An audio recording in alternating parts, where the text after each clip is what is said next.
பிரதமர் மோடி அவர்கள் வந்ததுக்கப்புறம் அவர் என்ன சொன்னாருன்னா, உள்நாட்டு உற்பத்திய அதிகரிக்கணும் அப்படின்ற விஷயத்த தான் அத மையப்படுத்தி தான் அவரோட அ திட்டங்கள் எல்லாமே வகுக்கப்பட்டு இருந்தது. ஆனா, இன்னைக்கு அவர் சொல்லியிருக்கக்கூடிய இந்த விஷயங்கள் என்னன்னா, எல்லாமே இந்தியால. எதுவுமே நாம வந்து வெளிநாட்ட நம்பி எந்த ஒரு பொருளையும் வாங்கக்கூடாது. எல்லாமே நம்ம இந்தியால தயாரிக்கணும் அப்படின்றது தான் அவரு சொல்லியிருக்கக்கூடிய விஷயம்.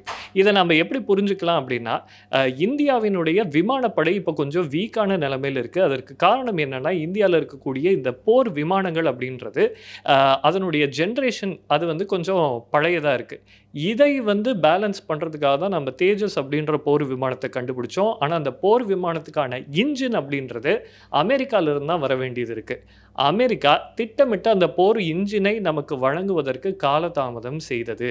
இந்த நிலையில தான் ஆப்பரேஷன் சிந்தூர் அப்படின்றது நடந்தது. அத வந்து நம்ம பார்த்தோம்.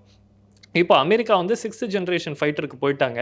இந்தியா 5த் ஜெனரேஷன் ஃபைட்டர் உருவாக்கிட்டு இருக்கு. ஆனா திரும்பவும் இன்ஜின் தான் வந்து இங்க கோளாறா இருக்கு. ஸோ பிரதமர் மோடி இன்னைக்கு என்ன சொல்றாரு அப்படின்னா, ஆத்ம நிர்பார் பாரத். இந்தியா இந்தியாவிலேயே எல்லாத்தையும் தயாரிக்கும்.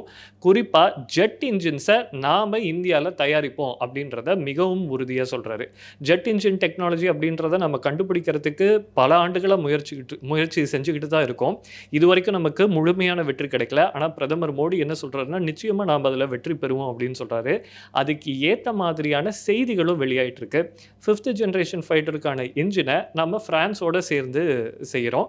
அதே மாரி 4த் ஜெனரேஷன் ஃபைட்டருக்கான என்ஜின நாம சொந்தமா உருவாக்குவோம் அப்படின்றதையும் பிரதமர் மோடி சொல்றாரு.